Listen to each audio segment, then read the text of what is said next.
जैसा कि आप लोग प्रतिरोध के बारे में जानते ही होंगे, प्रतिरोध के बारे में हमने पिछली वीडियो में बताया था आपको। और आगे जो है किसी परिपथ को पूर्ण होने के लिए हमें किन ऐसे सीरीज की आवश्यकता होती है। तो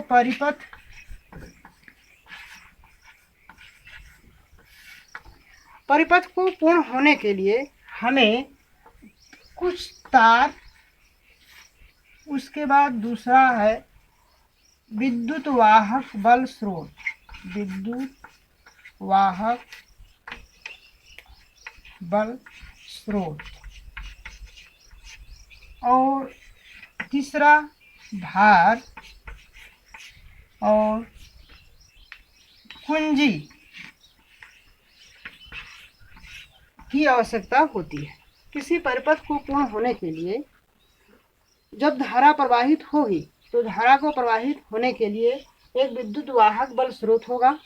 उस स्रोत जो कि आवेश को प्रवाहित करने के लिए आवश्यक बल प्रदान करता है, और उस परिपथ में आगे भार जुड़ा होगा, और भार में धारा को नियंत्रित करने के लिए हम कुंजी का इस्तेमाल करते हैं। एक परिपथ का चित्र इस प्रकार से होता है। ये तार है, तार में हम यहाँ पर एक कुंजी लगाते हैं। इस कुंजी से हम धारा को इच्छानुसार परिवर्तित कर देते हैं। और ये जो है विद्युत वाहक बल स्रोत है, जो कि आवश्यक इलेक्ट्रॉन के प्रवाह के लिए बल को प्रदान करता है, उसको प्रेरित करता है। उसके बाद ये आपका भार हो जाता है। तो इस तरह से हम देखते हैं कि एक परिपथ पूर्ण होता है। जब हम कुंजी को ऑन करेंगे, माने इसको इसमें टच करेंगे, तो धारा का प्रवाह शुरू होगा। और इस किन्हीं दो बिंदुओं पर कितना विभवांतर है, कितना वोल्टता है, उसको हम ज्ञात करने के लिए अलग से एक विभवांतर या विभव मापी हम लगाते हैं, और कितना धारा है उसके लिए हम अमीटर का प्रयोग करते हैं। अब बात रही कि कितने विभवांतर पर कितनी धारा प्रवाहित होती है। इसके लिए वैज्ञानिक ओम ने कुछ नियम बताए। एक नियम बताया है जिसको कहते हैं ओम का नियम। तो आज हम आपको ओम के नियम के बारे में बताने जा रहे हैं। ओम के नियम के आधार पर हमें देखना है कि धारा, वोल्टता और उस चालक के प्रतिरोध में क्या संबंध होता है। तो हम आइए जानते हैं कि ओम का नियम क्या होता है। तो ओम का नियम प्रयोगों के आधार पर आप पाएंगे कि किसी चालक में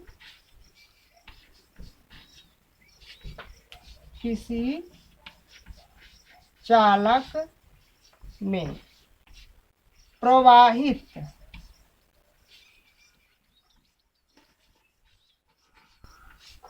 धारा, जिसको हम विद्युत धारा भी कहते हैं, यहाँ पर हम धारा का प्रयोग कर रहे हैं, धारा विभवांतर, जिसको हम वोल्टता भी कहते हैं, के समानुपाती होती है। यह है किसी चालक में प्रवाहित धारा विभवांतर के, उस चालक की सिरों पर जो विभवांतर, जो वोल्टेज होता है, उसके समानुपाती होती है। शर्त यह है कि अन्य परिस्थितियां जैसे चालक का मटेरियल, टेम्परेचर, अन्य परिस्थितियां जो हैं वो कांस्टेंट रहें, स्थिर रहें। तो अब इसमें जो है धारा का प्रवाह जब होगा तो वोल्टता के समानुपाती होगा। मतलब यह है कि यदि उदाहरण के तौर पर यदि 5 एम्पियर की धारा प्रवाहित करने के लिए यदि हमें 25 वोल्ट की आवश्यकता है, तो हम देखते हैं कि 25 से यदि हम 50 वोल्ट कर देते हैं तो धारा का मान भी 2 गुना हो जाता है, माने 10 एम्पियर हो जाता है। शर्त यह है कि उस चालक की स्थितियां जो है वो कांस्टेंट रहे। तो ये है समानुपाती होता है। और उस चालक तथा उस चालक के प्रतिरोध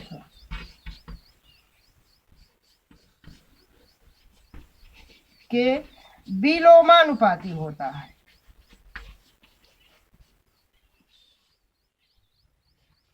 विलोमानुपाती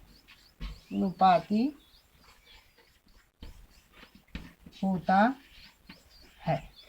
मतलब यह है कि यदि चालक का प्रतिरोध बढ़ेगा तो प्रवाहित धारा उसमें से घटेगी, और यदि प्रतिरोध घटेगा तो प्रवाहित धारा उसमें से बढ़ेगी। ये है ओम के नियम में।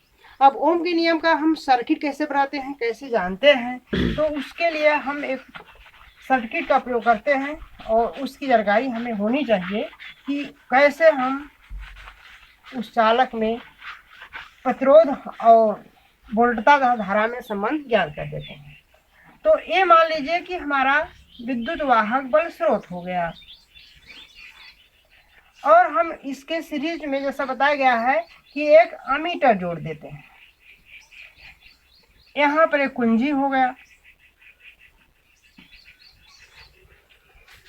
अमीटर,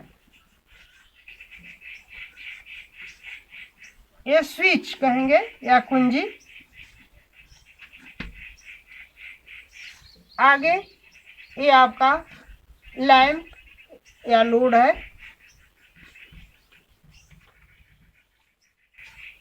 लैंप है, और ये आपका वोल्ट मीटर है।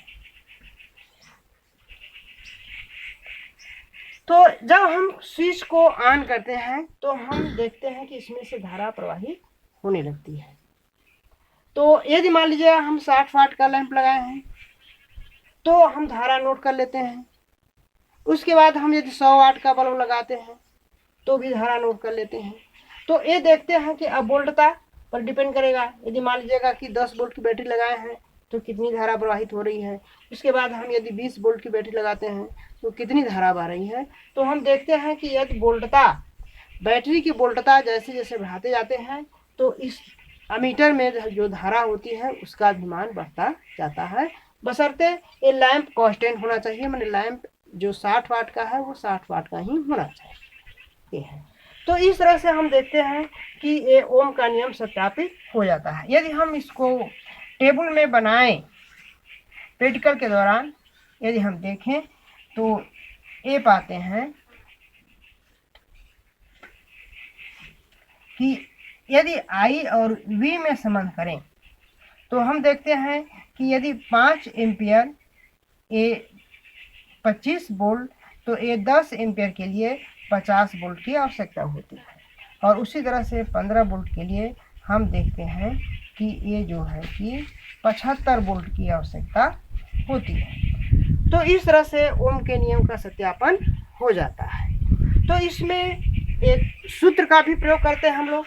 सूत्र के लिए हम जो है कि एक लगाते हैं कि जो धारा I होती है वो समानुपाती V के होती है, माने कि यदि वोल्टता बढ़ेगी तो धारा बढ़ेगी, और I जो होता है वो समानुपाती विलोमानुपाती 1/R या रेजिस्टेंस के होता है। तो यदि दोनों नियमों को हम मिलाएं तो हम पाते हैं कि I समानुपाती V/R। यदि R को कांस्टेंट मान लें हम तो V बराबर हो जाता है IR, अर्थात R एक कांस्टेंट यहाँ पर हो जाता है जिसको कि चालक का प्रतिरोध कहते हैं।